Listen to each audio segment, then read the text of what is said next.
Hi, everyone. Hello, and welcome to week 4 of Hot Pot Talk Season 2. I also just want to mention that this is the first time we're streaming in HD 1080p. So love it. I'm very excited and also very nervous about the bandwidth. But my name's David Ng, and I'm here with my dear friend and longtime creative partner, Jen Sunshine. You might know us as the co-founders and co-artistic directors of Love Intersections, which is a media arts collective that produces documentary films about QT BIPOCs. We're also members of the Vancouver Artists Labor Union Cooperative, also known as Value Co-op.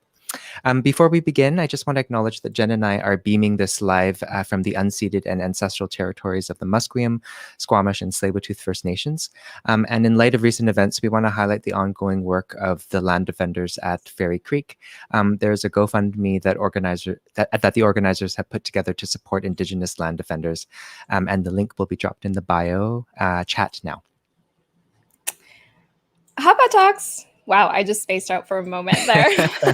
Hot Pot Talks is a weekly series live streaming to YouTube and Facebook every Wednesday at 5 p.m. Pacific time, where we have free-flowing conversations with artists, activists, chefs, performers, poets, community organizers about what it means to be an artist facing today's realities, what ethical responsibilities do we have as artists, all the while sharing our favorite hot pot ingredients. This season, we continue these conversations on topics ranging from anti-Asian racism, BIPOC futurity, Chinatown solidarity, diasporic food cultures, and interrogating the boundaries between everyday activism, fine art, and cultural work. So why Hot Pot Talks? Value Co-op, which I mentioned earlier, is located in the Lim Sai Hor Khao Mok Association building. And when we were moving into Chinatown, we had many conversations about the role of artists and the role that artists have played in things like gentrification. And so we had conversations about how we could actually be proactive and generative in building reciprocal relationships in the community. Value Co-op has a no surpluses, no profits mandate. And all of our profits go back to hiring artists and also to our community projects working group. And our first collaboration of the community projects working group is a project called Engaging Chinatown, which is a partnership with the Lim Association, where we'll be digitizing their archives and turning it, well, it was going to be a visual art exhibit pre-COVID, but actually, it might actually become something in the new year. I'm just going to drop that little hint there. Love a good foreshadowing. Yeah, but Hot Pot Talks was also one of the ways that we've reimagined connecting people about these issues related to Chinatown.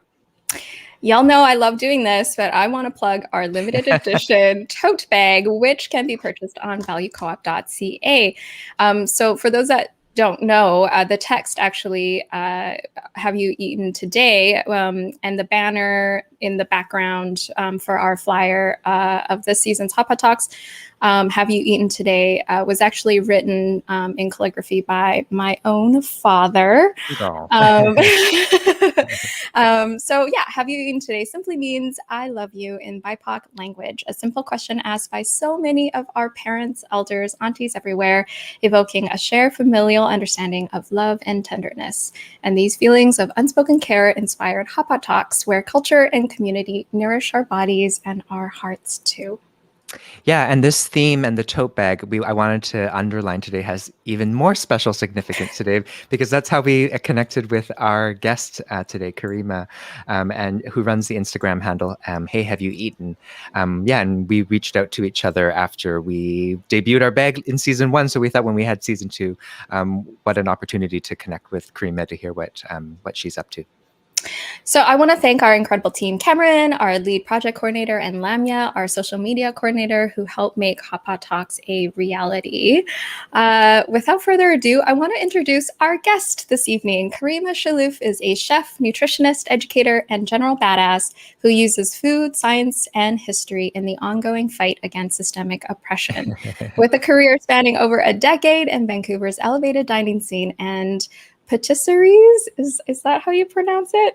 Karima has been bringing fire and humor to events, pop-ups, fundraisers, speaker panels, workshops, and now, if you're feeling into it, your screen.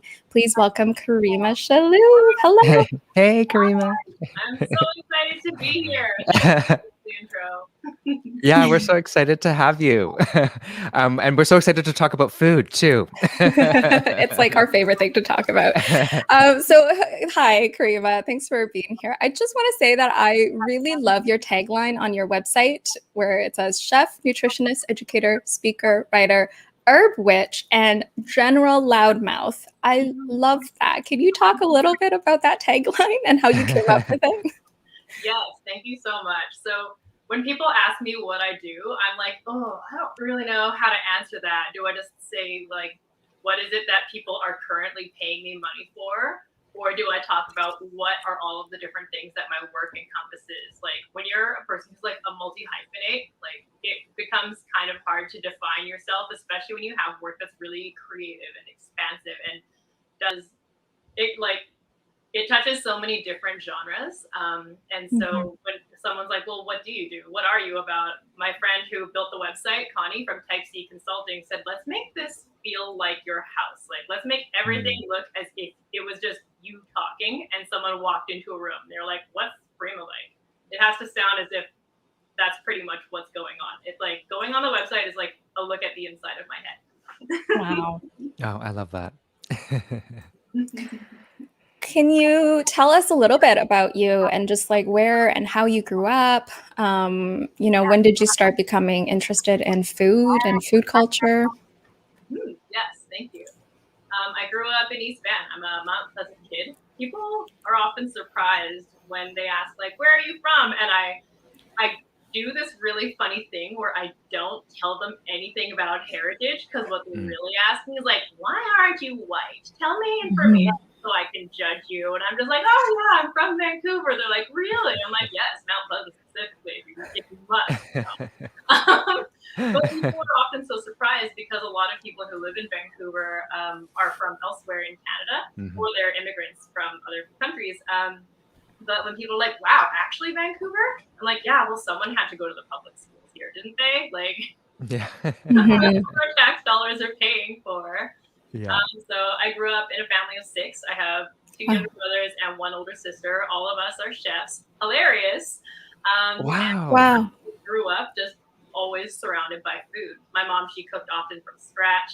And I was just like utterly fascinated with this. And I was also a child who was like really quiet sometimes, but also really loud at other times. And when I was really quiet, I was just in like nobody talk to me mode. And I love research. I was surrounded by books. And I taught myself to read early, starting with food packaging and cookbooks, and then just like really quickly moved on to everything else that we had in the house. So there was like there was tabloids, there was cookbooks, there was science textbooks, there was dictionaries. My favorite was like this humongous encyclopedia, and I just was obsessed with reading. And that sort of blossomed into, whoa, you could be a creative person and make food from scratch. I remember the first time I ever saw like a cooking show that like really, really got my brain like the wheels turning. It was this like local show. It was called Cooking with Yvonne. And there was a woman who was Black and was making pasta from scratch. She had like the little mountain of flour with the eggs in the middle and like was mixing them with the fork and forming a dough. And I was like, oh my God, you can do this? It doesn't just come from a store? Yeah. And I think that like that in itself like just blew my mind and just said like, you can do anything, you can make anything. And so I would like obsessively hover in the kitchen around my mom, who like she grew up wanting to learn how to cook all the time too, but my grandma didn't enjoy making food. It was just like kind of seen as a hassle. So my mom made it her goal to learn how to cook and to have as much fun with it as she could, creating things. But she was mostly interested in like classic North American / like Eurocentric food. And so I would be watching my mom making things, and I'd be like learning like science and art and creativity all at once. And that was kind of my favorite thing, because it's bridging the gap between all these different genres. And yeah, I just have sort of carried that everywhere that I went. In just any kind of work that I touch, it has to be really engaging. It has to be something that like I can dig my hands into. I'm a kinetic learner, and apparently that's been going okay. Amazing. Can you tell us a little bit about some of the what is your I'm so curious about your workshops because when I was reading the description to them and we were talking earlier about food justice. I think that's the first time I've heard that term. Can you tell me about food justice and the work that you do and the what do your workshops look like? Thank you. Yes. So food justice, it's, how do I explain this? I'll tell you a really funny story. I went to a networking event. I hate networking events. And my friend had asked me to go to it as somebody who would be talking to people about what they do. So it was like a speed mentorship program for a women's networking group. And people were like, "Oh, you're a nutritionist. What do you do?" And I said, I'm more interested about teaching in food justice and how food systems intersect with racism. And people kept on saying, because it was obviously a room mostly full of white women, I don't understand how food and racism are connected. And so I was in this room with like groups of 5 having to cycle in and out every 20 minutes to learn all about me and what I do and what I'm all about. And so they'd be trapped in a room with me for 20 minutes listening to me talk about racism and how it connects with food. And every single time someone's like, "Well, I don't get how food and racism are connected," I'd be like, okay, so. And it was fun because it's practice every time, right? I was like, so my polite professional answer to that is you don't understand how because you don't think about racism because you don't experience it. Mm-hmm. And some people would like look like they were going to throw up when I said that. I'm like, we got 19 and a half more minutes. And now food justice isn't only about food and how it intersects with racism, but it's so many other things. So I taught a seminar like Food Justice 101 for Stratagem Virtual last year, which was this amazing online conference. In 2019, it had been IRL, but things have changed. And I volunteered in the 2019 conference, and was so excited and just amazed by what Beaucoup Consulting and friends had been able to put together. It was just the most amazing, magical experience. And in 2020, I said, hey, there isn't anything. There's a lot of stuff about bodies when it comes to things like disability and accessibility and fat phobia and toxic masculinity, but there isn't anything that's like food specific to teach people about food systems. Would you be interested in having a workshop about that?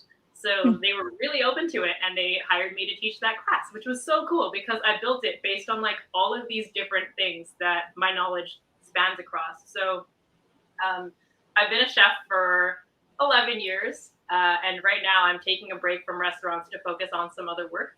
But it's been exciting to have food be something that I take with me everywhere that I go. So I was talking about how food systems can perpetuate injustice when it comes to things like agriculture. Like how are the people who harvest your food treated?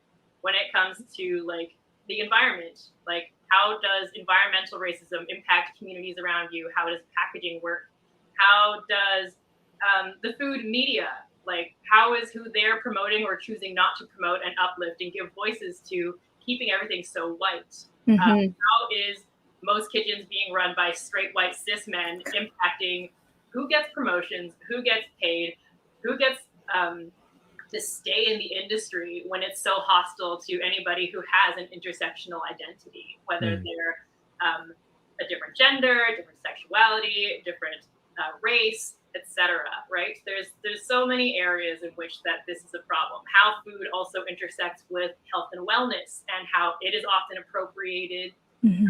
How food is appropriated too. So there's a whole like global chain of consumption that people interact with every day, but they don't always understand how they are taking part in it, or how they may or may not be supporting like slavery or like child labor. Like if you talk about things like agriculture, you could talk about how have farmer protests been in India, or how have Driscoll's berry boycotts been going, or how have slavery, how has slavery been used to harvest shrimp on boats outside of Thailand, or how has slave labor been used to harvest tomatoes in Italy? It's everywhere.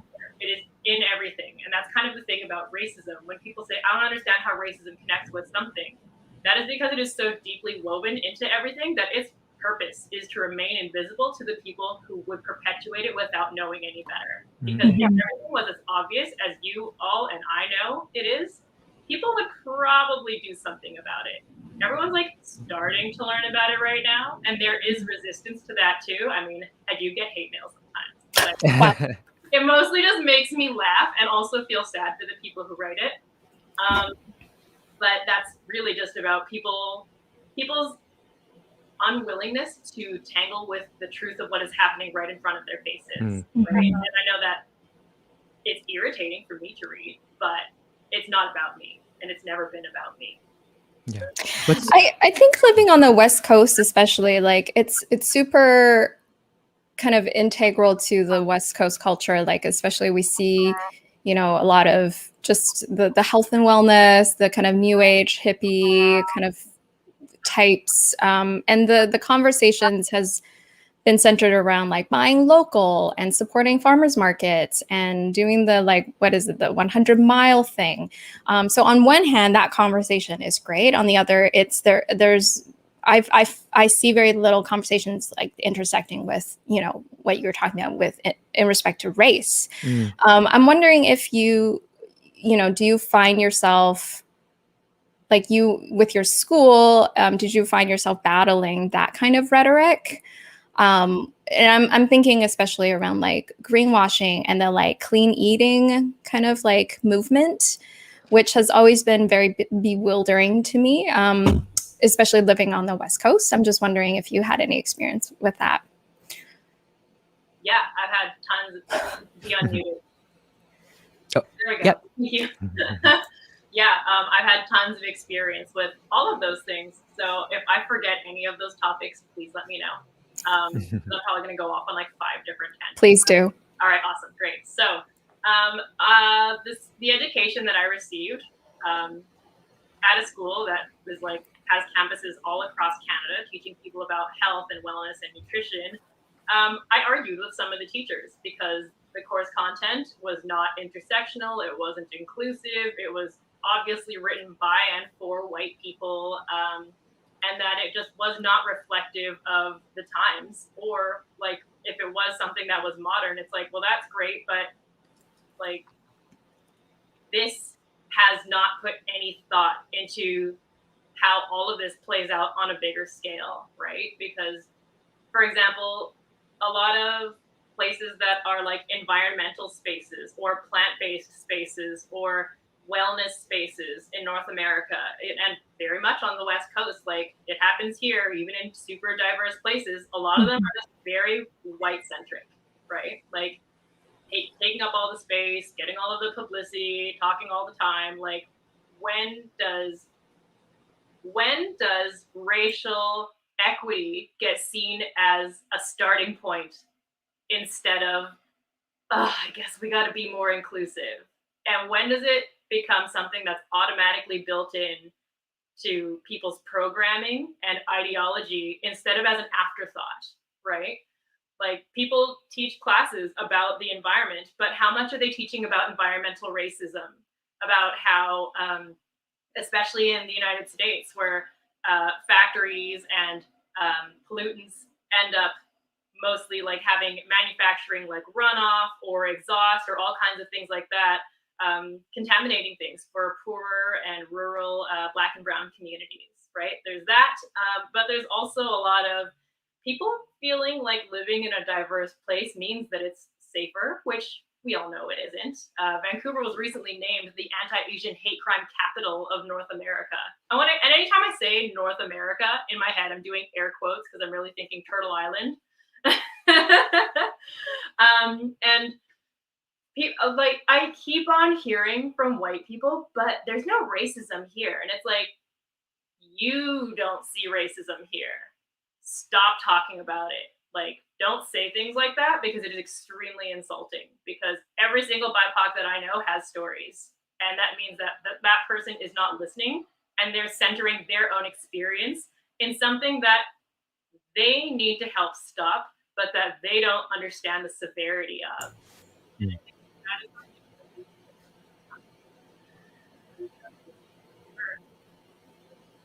I'm always asking, like, who is this for?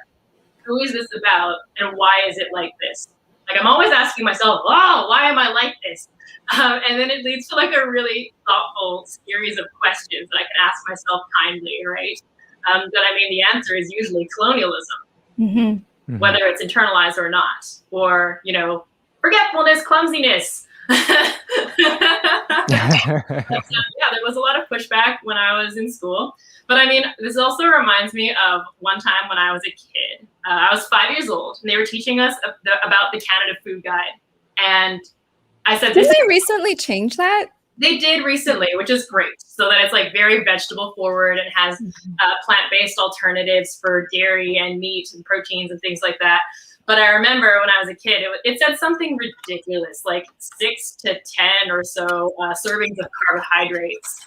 And I just looked at my teacher. I was like, this is not great. Like, why are you teaching me this? And she goes, what do you mean? And I said, well, who eats like this? And the teacher said, well, this is what the government says. And I have, like, even as a child, I've had no patience for people who are just like, well, this is what we're told to do. Right? Like, my poor parents, I've been such like I don't believe in authority figures person since like I came out of my mom. Tried their best, okay? I feel so bad. Well, you know, it reminds what you're mentioning, you know, I've struggled with my meat consumption for all my life. I come from it comes from like family scarcity. Like when come from a refugee, war-torn situations, you know, having meat was a privilege, right? Like, I mean, my dad has shared stories of like, you know, for his birthday, he would get an egg because they couldn't afford protein, other types of protein during the year. And so, you know, we ate in a very meat-heavy home. And, you know, well, I have to credit my partner. He's been bugging me. He'd been bugging me, trying to get me to eat more vegetarian, you know.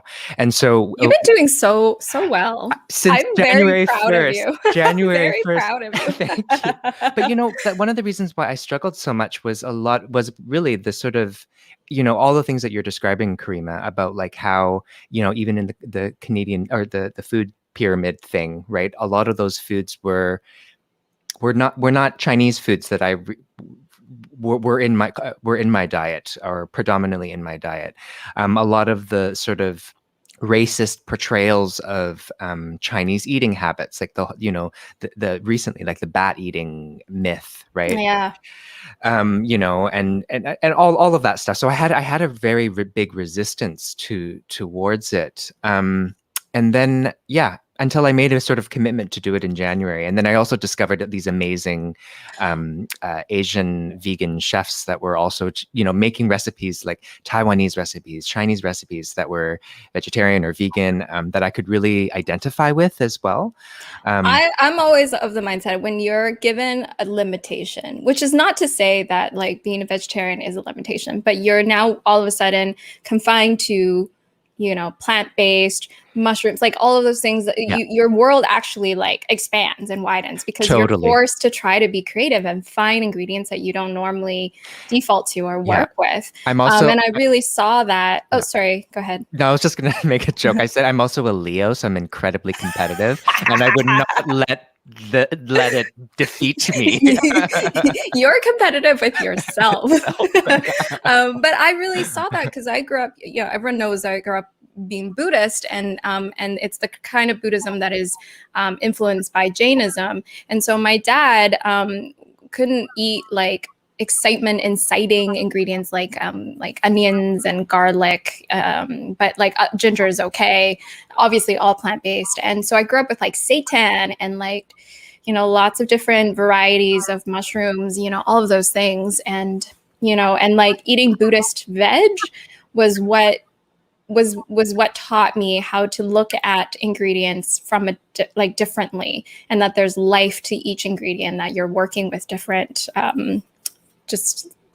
there's different life forces in each ingredient, and that has always been like, I really am really grateful for my Buddhist upbringing and my grandmother for teaching me all of that, the food related appreciations. Like, there's so much gratitude with food because you're working with such humble ingredients. I love that. Karima, I'm curious, what's your favorite thing to cook? I love asking that to chefs. Thank you. I have so many favorite different things to cook, because I really cook influenced by like my mood, my season, and then also by culture too, right? And my favorite food category to cook is classic Eurocentric / North American colonizer food. Insert heritage. So, XYZ, but make it Asian. XYZ, but make it Mina, because I'm also North African Arabic as well. And so I love finding something that's just like whatever, and then making it infused with the culture. And I love having tons of diverse chef friends who we all do something like that. I really like what you said about your journey about enjoying plant-based cuisine. So one of the links that I shared earlier is an article from like an adjunct professor in Washington, D.C., who has an extensive background in nutrition, and her clients are mostly African Americans. And the article is called "Do I Have to Eat Like White People?"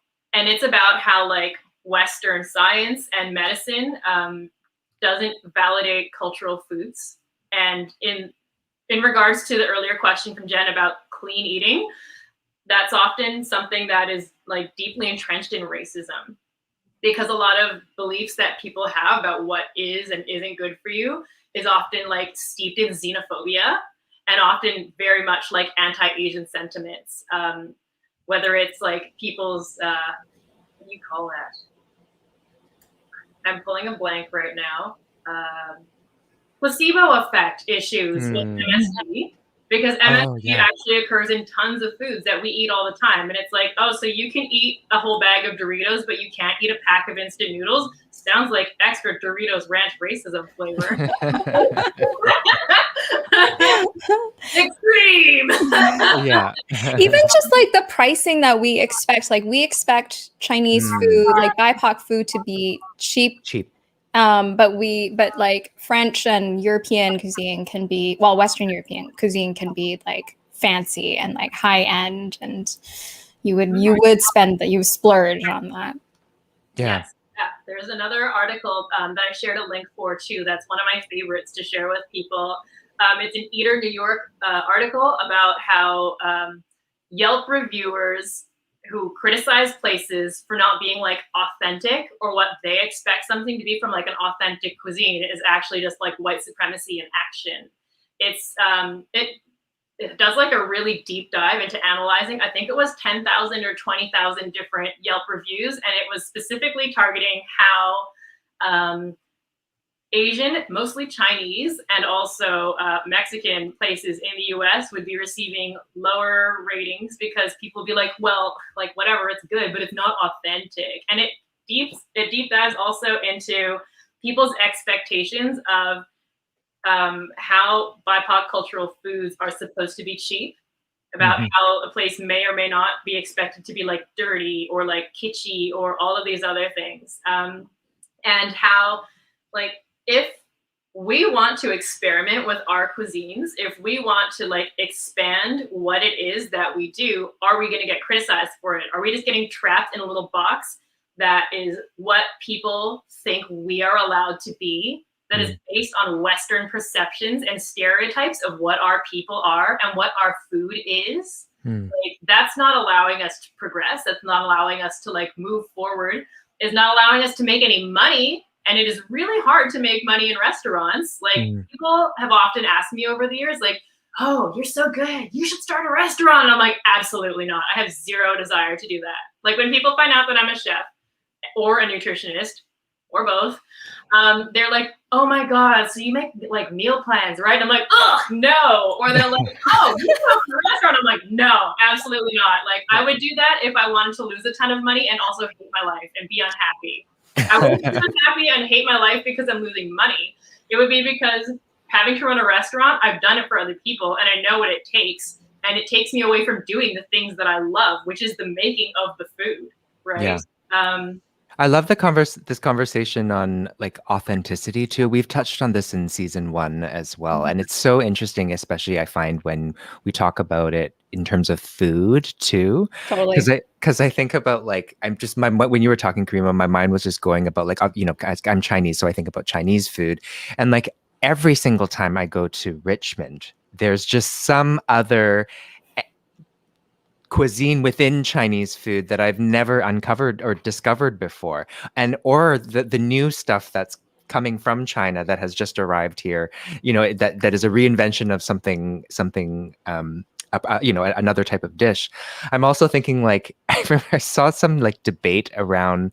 This is the most hilarious thing. So I think anyway. So it's this Hong Kong drink called yin yang, which is like a mix of tea and coffee, and I think it's condensed milk, right? And someone was debating the authenticity of that, right? Like it's like tea from India, coffee from South America that the British or the French brought to Hong Kong, and then Hong Kong people putting, you know, like what is unauthentic of some sort of reinvention of that, right? Yeah. I was thinking. Oh, go ahead, Karima. Oh, sorry. I was gonna say, no. Yeah, absolutely. Like, what is authentic means like, what do people know and are allowing you to do that they are willing to pay money for, right?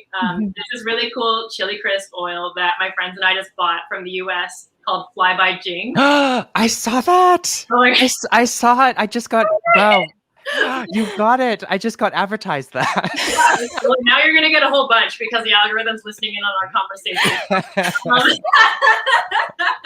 They also, can I just quickly say, they have the cutest anti-visor. Did you see that? Yes. Yeah. They have like jogger suits and everything. But what I really love about what they say is it is not authentic, but deeply personal. And that's how I feel about my cooking. It's that it is authentic to me, and people always tell me like, you're the realist. And so my food, it's something that is familiar but completely transformed into something else that it's like magic. But anyway, yes, I that resonates so deeply with me about like the experience of going to a place like Richmond that is like such a beautiful sea of different Asian cuisines, and always being able to discover something different, whether it's because a chef or a business has opened up something new and they're putting their own spin on it, which is the best, love it. Or if it's a different type of cuisine that you didn't know about. So I did a presentation about dumplings and racism for Hasbro Games recently. It was really fun. And I was talking about how there's like at least 55 officially recognized ethnic groups in China. But, you know, people look at us and they're like, oh, well, you're all the same, aren't you? No, we're not. Okay. Like there are hundreds of cultures under the API umbrella, right? And so many different ways to be Chinese, so many different ways to be any large cultural group, that there's always something to discover. Like there's a couple of Uyghur Muslim restaurants in Vancouver and Richmond too, which I need to go and check out because there's solidarity. So good. Oh my God, it's amazing. So we did this thing, sorry, and I'm going on my mouth is salivating actually. So pre-COVID, one of my favorite weekend activities that I did with a couple of friends of mine is Richmond food court hopping. It is the best. It's affordable, and you have these huge portions, and you just try all of these different flavors. Like so in Richmond Public Market, there's a good Uyghur stall, and they just have I've never tasted these flavors before. They had this like lamb soup with like this kind of like not a Chinese donut. It's a totally different type of like gluten that's like, it was just incredible. Yeah, so I highly recommend Richmond food court tours. Just remember to bring your own cutlery, because they don't like it when you don't have your own cutlery, or And or if you don't cash, pay. right? And bring cash, yes. Cash only. Thank you for the tip. I'm like, oh, I gotta go now. Yeah. Well, it also just one more quick story too. I mean, I remember, Jen, when you and I started, we're doing out in schools presentations. What was the name of that film? I think Peking Turkey. Peking turkey, yes. Peking turkey. Yes. One of the most famous out in schools program films. Yeah. It was very of an era. Yeah. But it was an interracial.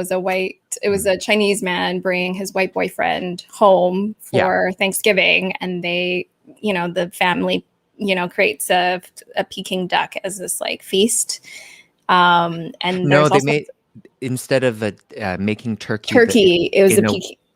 They did it Peking duck style, which is exactly what my family does. And not exactly, but like, so my mom started doing this because my family we only like the dark meat, and we will not even touch the white meat.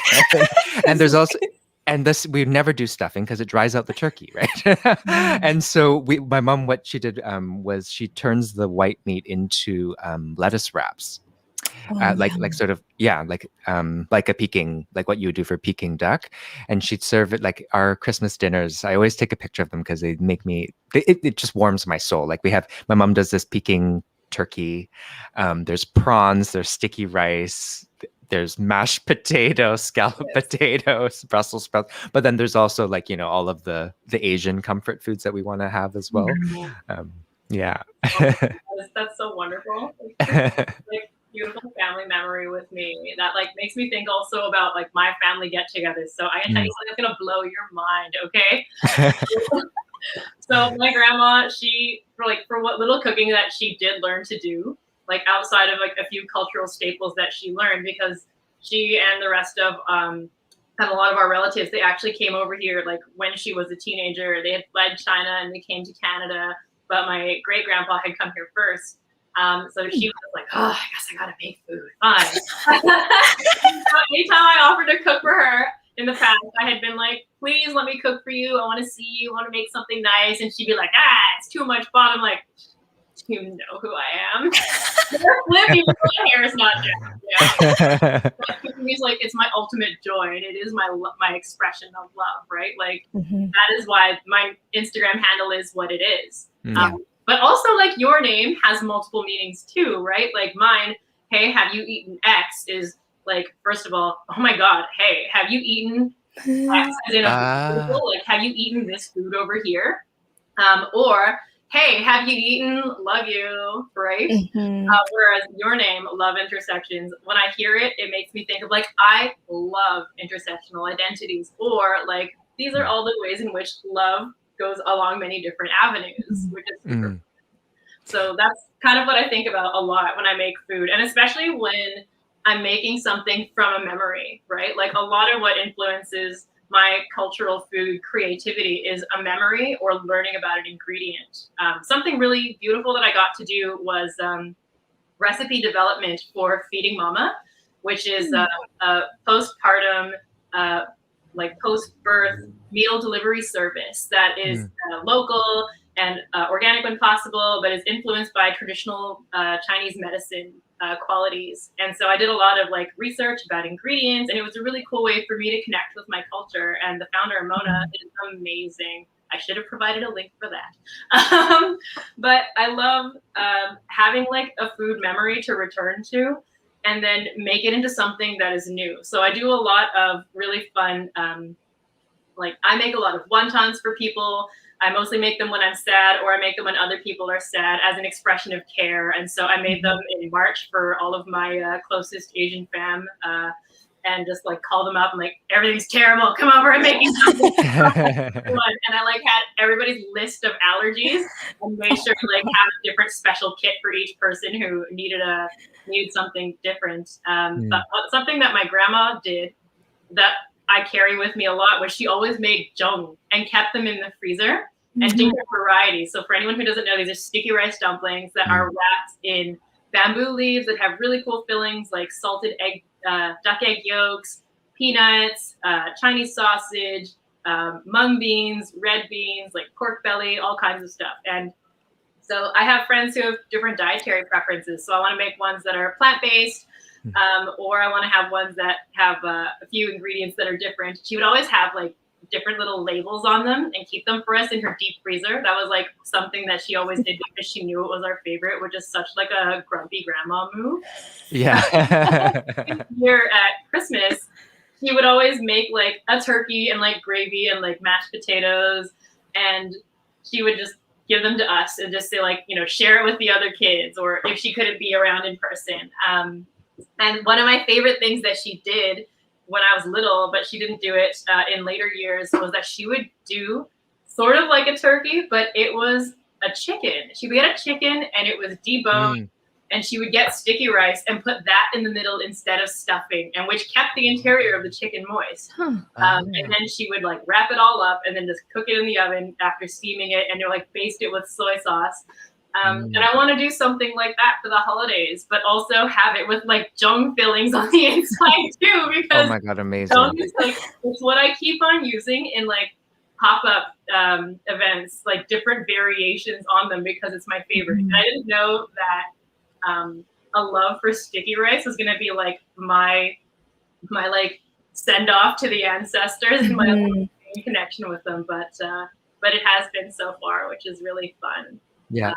And Zhong, oh, sorry. yeah, I was just gonna say, Zhong is one of those things too, just going back to the conversation around like, you know, this sort of homogenization, I guess, of Chinese culture. I saw this amazing, like, because there's Zhong versions in like Malaysia, in, you know, in Taiwan, I'm sure there's, you know, and it all very, very different. There's sweet ones, there's salty ones. That was actually one of my pandemic, when it was my version of the sourdough, was I tried to make Zhong. I cannot get the wrapping down. I think I made about 30 of them, and then I was like, okay, these are like, I think the last like maybe 5 were decent. But I was so impressed because, like, you know, I remember seeing I shared this story actually on episode 1, but like, you know, I have very vivid memories of my grandma, my dad's 4 sisters, and my mom sitting in like a assembly line, and, you know, doing it so fast, right? With like, I can't even grip it properly, and then they're just like whipping them up, and the whole house smelling like the bamboo leaves. Okay, I'm getting hungry. Hey, me too. Oh my goodness. When am I not hungry, honestly? Karima, I'm very curious about like your day. What does your day to day look like? And when do you have time to like experiment and develop new recipes for yourself?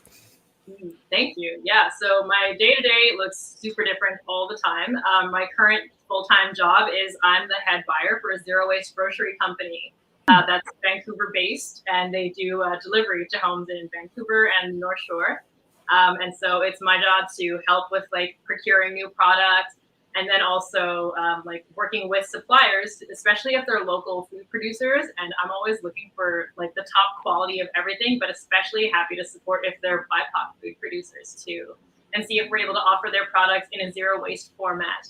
So everything in the packaging is either fully home compostable, or if it's something that we can package in jars that we have for our jar return and credit program.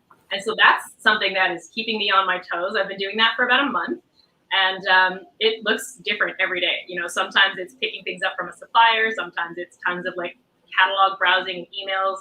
Sometimes it's doing like food photography and copywriting and styling, which is really fun. And then also a lot of math. And this is really enjoyable for me because I'm someone who loves having lots of different types of work to like light up all the different areas of my brain. I'm someone who has done really well as a chef because I'm good at math, I'm good at art, I'm good at numbers, I'm good at like creating things, I'm good at being nice to people and being creative with them, and also just like direct communication and relationship building with people who are not me. So that's the key, people who are not me. That's my daily, like, you know, 9 to 5 life is like at the moment, and it's so cool. I'm very excited to be able to do that. because it also means getting to work with some of my friends who are food producers too, who we already carry or are in the process of potentially signing up. And it's nice to be able to highlight lots of food businesses. Vancouver is such an amazing plethora of diverse food creators, and finding ways to be able to support and uplift them is such a really valuable thing to my heart. Because there's making food for money, and then there's making food for the love of it, because there's not very much money in it. And so when you are supporting BIPOC-owned businesses, you are doing something huge, right? You are telling a person about how their work matters to you and how their work speaks to you. So this is speaking about how earlier you asked about supporting local businesses and how does this work, and is it mostly Eurocentric? In a lot of ways it is. And this is something that I talked to a friend about the other day. I was laughing because I said, most people are like, shop local, shop organic, shop 100-mile diet, shop this, shop that, etc. And then they're like, support BIPOC businesses if they figured that piece out, right? Whereas I've always been support BIPOC-owned businesses. They just happen to be local. Yeah. Went at it. I started at the destination that people are hoping to get to, but that I'm working my way towards the other side of it, right? Where people often focus on this part, then they try to end up where I am. That is where I've been. And I'm like, why is no one meeting me here? And social media has helped a lot with amplifying and changing that direction, because a lot of us know each other, whether it's because of community events or because of commissary spaces, but also because chefs talk to each other. We know who's cool and who's not. So yeah, amazing. I'm just making the connection between math and cooking too. It's why I could never be a baker. Oh my God. I just tell a really embarrassing story. So I was making a recipe and I wanted to triple it. And it was a triple of a third of a cup. And I spent half an hour what is this? I don't know, what device do I use? And only to realize, oh, right, it's a cup. David and I have a running joke between the two of us. There's a meme, there's the math lady meme, which is utter confusion. And we apply that meme to so many situations when it involves numbers, math. It's something that I wish I had the training and the wherewithal and the brain to figure out, because I am actually fascinated by math and fascinated by theoretical math in particular, and how that connects to space and quantum physics, and that stuff is very fascinating to me. I'm not trained. And I'm also very intimidated by it. And so I self-sabotage. I'm sure I can learn it. In any case, David and I just joke all the time. We are those artists that can't add and subtract. Which is, in some ways, we're defying the model minority stereotypes, right? It's true. Not all of us are good at math. I was it for a long time, and then my mom just bossed up and became my tutor and helped me understand it. And what's really interesting was that basic math that you use for everyday things, whether it's paying your bills, doing your accounting, doing a recipe and stuff like that, they really should have emphasized that in public education instead of teaching us useless things that we're just never going to use, but also we're just not current or woke, There's so many things that we're all learning now and unlearning right now. We're just wow, we never heard about any of this in high school history class or high school food class or etc. And it's what did they teach us? The mitochondria as the powerhouse of the cell has influenced my workout routine. So I was okay, then I will do high intensity interval training. I did very much enjoy home ec in grade 8 in middle school, but I was very sus about how they taught us how to wash dishes. I think everyone has their own way and system of washing dishes and cleaning, but the middle school I went to taught us to fill the sink with water and soap, and then you have to dunk it. And I was just that's not how you clean it, but that's besides the point. My parents had a different way of washing, so. As a chef, I have several kitchen-related neuroses. I joke around with my friends. I'm like, I probably, like, if I end up with another person as like my life partner, I probably have to choose another chef because they don't understand, first of all, how to not like make a person freak out about certain things, but also they're going to understand why a certain approach makes the most sense. If you try to explain how you should stack things and how you should wash things to like a normal person, they'll be like, right? Like I remember this one time.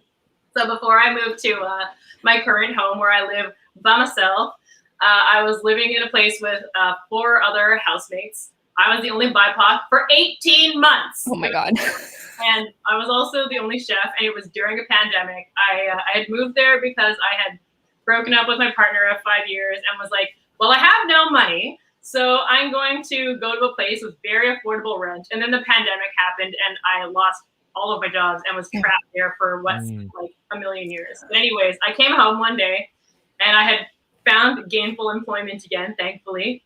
And the dish rack was just like a horror show. And I took a picture of it and I texted it to one of my chef friends and I said, I'm immediately going to look at places to move out to. Like, I cannot. I like walk into the kitchen and just, no.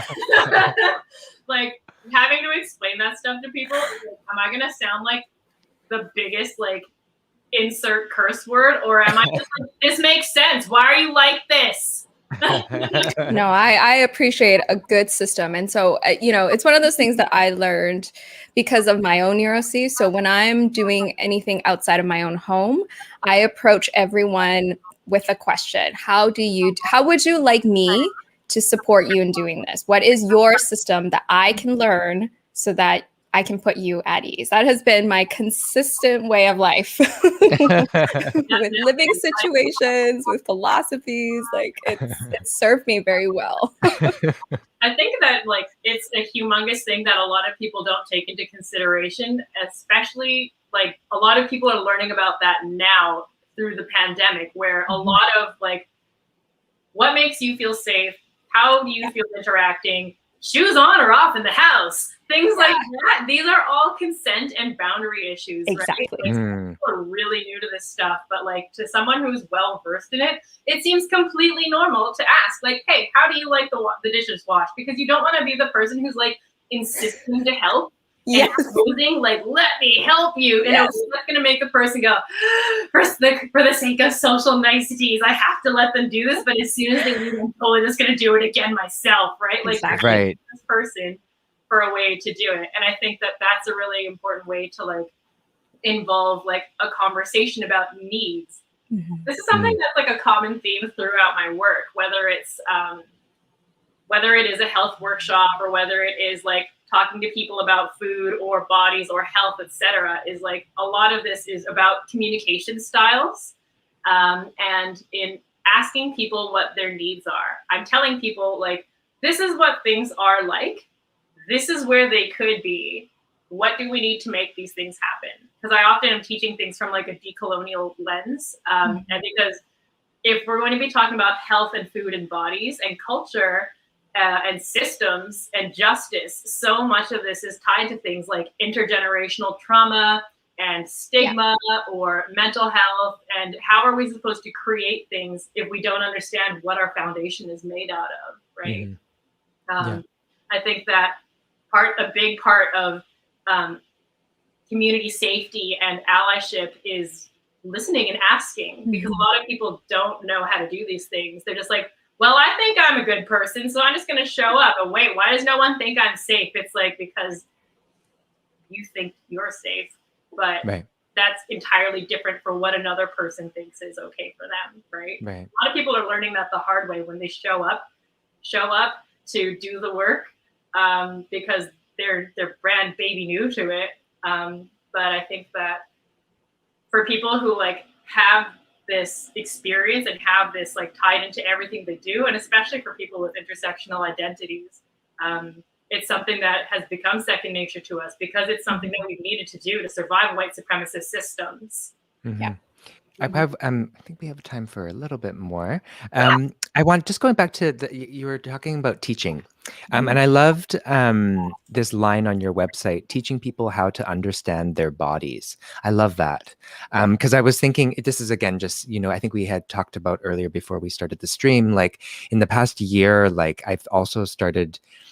And I think, this is Jen and I were talking about how the pandemic, people have been very self-conscious about having gained weight and stuff like that. And I thought I was pretty like disciplined about not having that in my brain, but those things started to creep into my brain. I'm trying to evict it, but it's around, right? It's inescapable. I was saying that earlier today with David, because so much of like society, it's like with advertisement, like it's inescapable, right? It's it's unavoidable. Body image, food, all of that ties to like our sense of like self, and there's shame and guilt wrapped in like consumption and food, and all of those things are so like complex, and they're it's hard to detangle them from one another. Like I say, I'm curious, Karima, what does can you tell us about teaching people how to understand their bodies? Yes, definitely. Thank you. One of the most popular and recurring classes that I've taught is about immune health. It's just Immune Health 101. And I'm going to be teaching it again, I think on July 11th with Show Pony Studios. And what I do is I give people like a 2 to 2.5 hour like lecture that is also hilarious about what is your immune health like? And it's teaching people about like how everyday choices like food selection or supplements, but mostly food and herbs in a very like non-appropriative way, and using things that are low cost that you can find at the supermarket can help you start to like pay more attention to what it is that your body is doing and what it is that it is asking of you, and what to do if you're not feeling super well, not COVID related, but other things.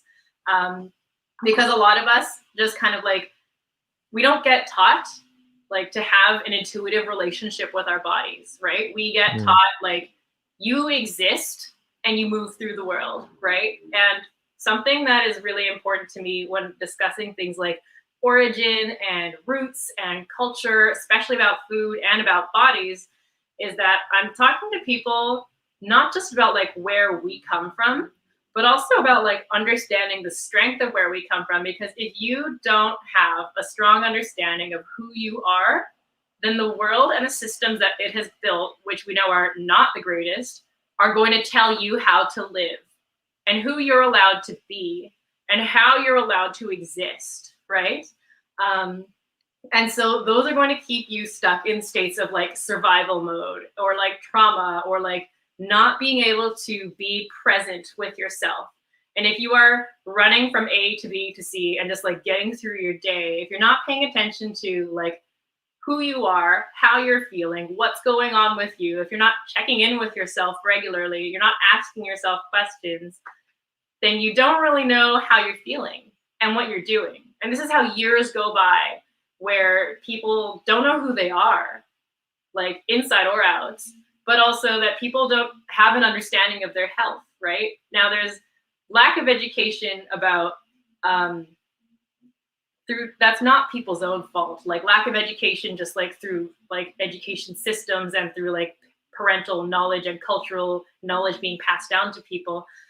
When it comes to like the relationships that we have with our bodies and with our spirits, a lot of that is because people have assimilated or the culture has been like ripped away from them because of colonialism, right?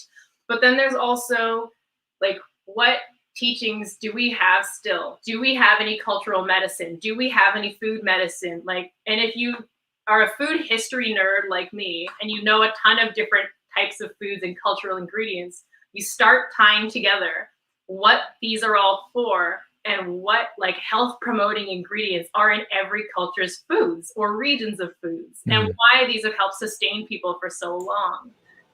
So it's really hurtful when Western science or medicine like dismisses them or just completely ignores them, right? Because a lot of people think that they have to pull away from their own culture in order to be healthy, whereas if you look at things like health and wellness marketing, a lot of it is talking about like superfoods that are from everywhere else. Yeah.